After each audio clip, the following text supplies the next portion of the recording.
24 घंटे कम नहीं पड़ते हैं। समय तब कम पड़ता है जब सारा समय कहीं गॉसिप में जा रहा है, कहीं बैठे बैठे फालतू सोचने में जा रहा है, कहीं स्क्रॉलिंग में जा रहा है। कोई काम है आपने 3 घंटे में करा, हकीकत यह है कि वो काम शायद 20 मिनट में भी निपट सकता था, और अगर आपके पास 20 मिनट ही होते तो आप पाते कि 20 मिनट में निपट भी गया है। ऐसा किस किसने अनुभव करा है? मैंने तो खूब करा है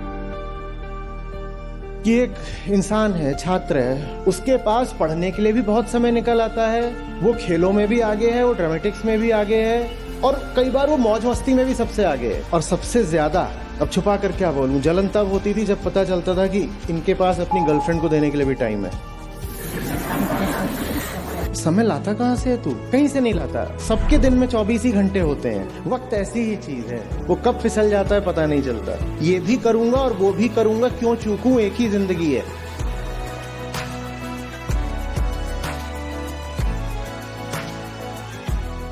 चौबीस घंटे कम नहीं पड़ते हैं। समय तब कम पड़ता है जब समय बहुत सारी बिल्कुल बेकार की चीजों में जा रहा हो। अब मैं ये करूं कि मैं अपना बहुत सारा समय तो बिल्कुल फिजूल कामों में लगाता रहूं, तो उस कारण मेरे पास समय बचा ही कितना? बहुत थोड़ा सा। और मैं कहूं कि अब ये थोड़ा सा समय मुझे बताइए कि मैं प्रायोरिटाइज कैसे करूं, तो ये तो सवाल ही थोड़ा गड़बड़ हो गया ना।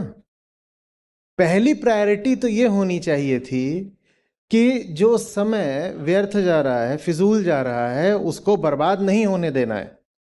और अगर वो पहली प्रायोरिटी आप पूरी कर लें तो फिर आप पाओगे कि इस 24 घंटे में बहुत सारे अच्छे सकारात्मक कामों के लिए, सार्थक चीजों के लिए आपके पास वक्त की कोई कमी नहीं है।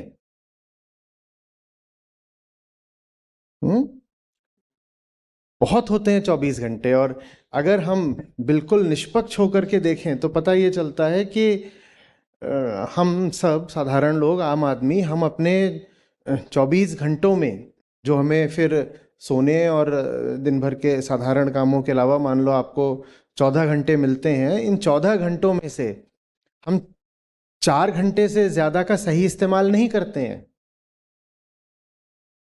बाकी समय व्यर्थ ही जाता है, और वो आपको तब तक पता नहीं चलेगा जब तक आप उसको साफ साफ नापोगे नहीं। मैनेजमेंट का एक सिद्धांत होता है कि what is important must be measured, and if something is not being measured then it is not important at all. आप अगर अपने वक्त को कीमती मानते हो ना, तो उसको साफ साफ मेजर करना सीखो, आंकड़ों में, न्यूमेरिकली।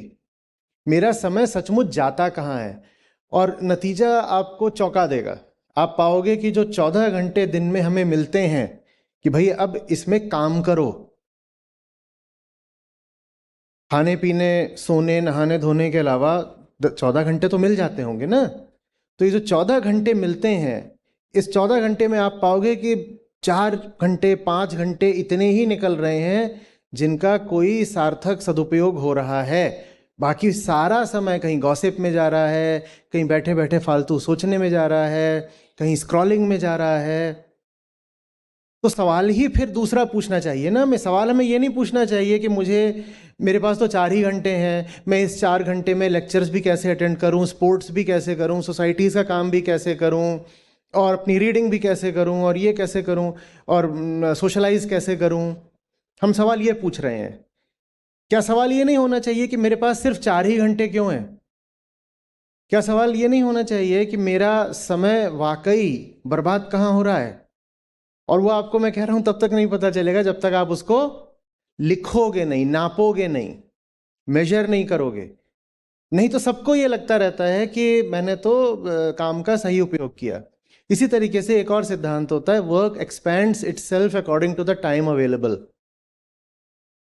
कोई काम है आपने 3 घंटे में करा, आपको लगेगा देखा 3 घंटे तो मेरे लग गए ना इस काम में, माने ये इन 3 घंटों का सही इस्तेमाल हो गया। हकीकत यह है कि वो काम शायद 20 मिनट में भी निपट सकता था, और अगर आपके पास 20 मिनट ही होते तो आप पाते कि 20 मिनट में निपट भी गया है। ऐसा किस किसने अनुभव करा है? मैंने तो खूब करा है। तो हम अपने आप को धोखे में भी खूब रख लेते हैं। हम बोलते हैं 3 घंटे काम करा, और वो काम है सचमुच कितना बड़ा? वो 20 मिनट लायक ही काम है।